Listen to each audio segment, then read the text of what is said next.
Okay, so the purpose of this lecture is to discuss one of Alan Moore's other main concepts, and and this again ties in with philosophy, Nietzsche, Hobbes, and all these guys, and that's the idea of anarchy and fascism being the only two types of government that we have, and all governments can be put on a sliding scale that go towards either anarchy or go towards fascism. Now, it's important to understand what anarchy is because it's kind of taken on a strange kind of meaning that's not really anarchy in society. So basically, anarchy is not chaos. Okay, anarchy is what happens when governments become too militant, too controlling, too fascist.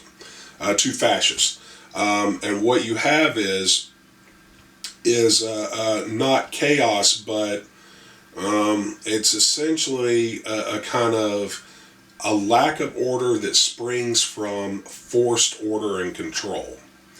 And out of this lack of order or rebellion rises new forms of government. Essentially the way kind of America rose out of the fascism of England in the early colonial days. Now, on the other end, if you're not familiar with fascism, it might be argued that America has been slipping into fascism more and more, every year. But essentially, what fascism is it's the rise of a police state. It is the control of what people say, what people do. It's a lot of laws. I don't know if you guys know, but America has more laws than any other country in the world. Also, more people in jail percentage-wise. It also encapsulates an authoritarian rule. Where governments unfairly wield their power, to deprive people of money and freedoms. And so, I guess American democracy on that sliding scale is starting to get more and more and more towards fascism.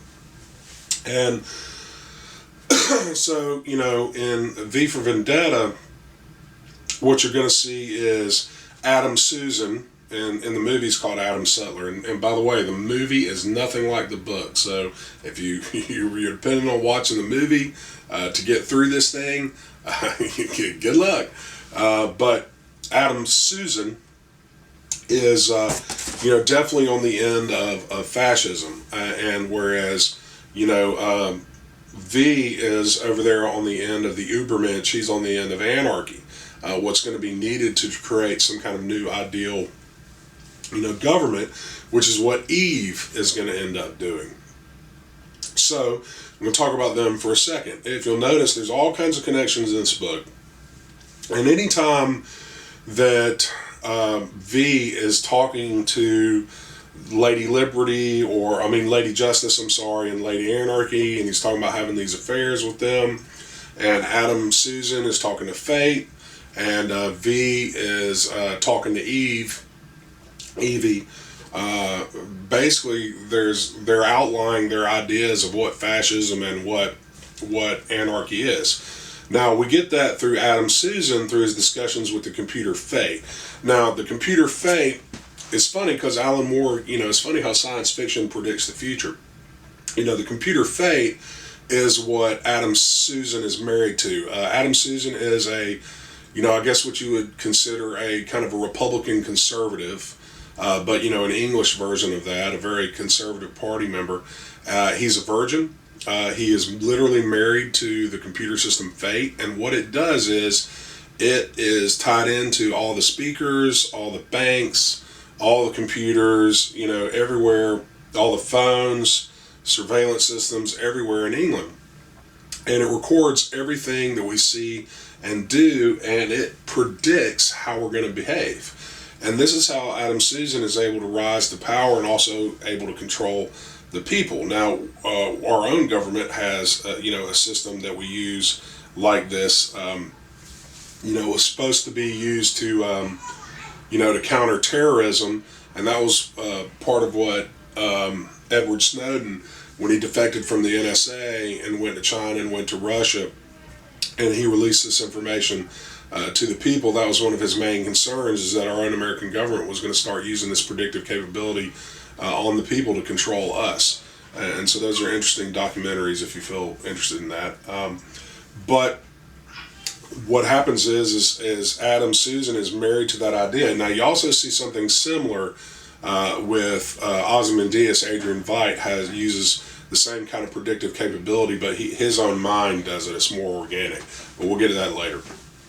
Now, as I said, V and Adam Susan can often be compared. One thing you'll notice about Alan Moore is he might have one panel of one character that ends on one page, and on the next page it's the exact same art with a different character in the same situation.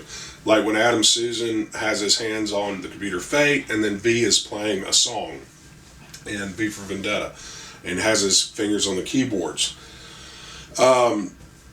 You'll see that with Eve too. I mean, you have Adam and Evie, Adam and Eve, because Adam Susan creates this new fascist England out of a need to survive, and he tells you in a monologue why he did that. I mean, there's been a world war.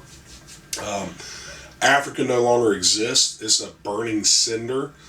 There's been starvation everywhere, disease. Most of the world's empires have fallen. America has trying to survive, trying to hang on. They're doing pretty bad. The world has burned. There's been climate change due to this nuclear war, and so basically Adam Susan felt that in order for England to survive, he had to seize control in the way that he did. And his monologue makes you feel sympathy for him because there's so much chaos. He puts order to it, and he uses fascism to do so. There's also a lot of comparisons to Hitler and kind of Nazi-isms because of this Norse fire thing that Adam Susan, this group, is kind of like Nazis do. They round up anybody who's gay, anybody who's a minority, anybody who's not a conservative, and they put them in concentration camps and kill them. So you're going to see a lot of comparisons throughout the comic to Nazi Germany, and that might be a decent research paper. Evie, ends up looking like a Holocaust victim at one point. So you're going to see a lot of that, even right down to the striped pajamas. And V, on the other hand, so even though Adam Susan is really evil, you sympathize with his reasoning, not his actions, but why he wanted to do it. But then once you figure out what he did, you're like, oh, But V is a little bit interesting as well because he's not completely the good guy. It really blurs the lines between, what is a terrorist and what is a freedom fighter. And V refers to himself as a monster. Because, in anarchy, in any kind of revolution, monstrous things are done. Like the Bloody French Revolution. And so, V even has devil horns several times throughout it. Even though there's a little bit of the absurd in this comic book, this absurd British humor like you would see on Benny Hill. V calls himself a monster, and he does do monstrous things. He does monstrous things to Evie.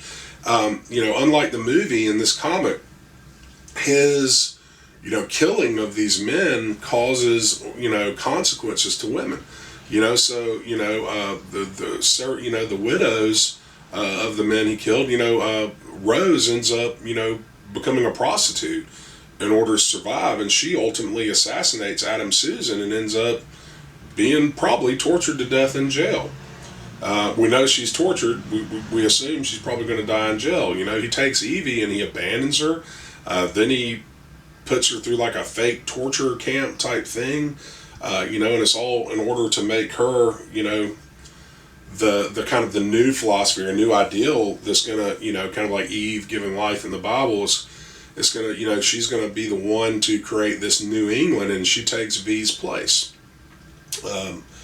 Which is why you have that interesting scene at the end when V's dead and she takes off the mask, and it goes through a series of faces you think she's going to see, and then it ends up being her own. Anyway, so, V is, pretty much a monster. Now, I do want to mention, you might want to look into Guy Fawkes and the Fawkes Mask on this, it's on the cover. Basically, Guy Fawkes tried to blow up Parliament. I think it was 1583. I can't remember the exact date, but it's November 5th. And that's what this character is based on, kind of like the hackers, as Anonymous. But you might want to look into Guy Fawkes for that. Thank you.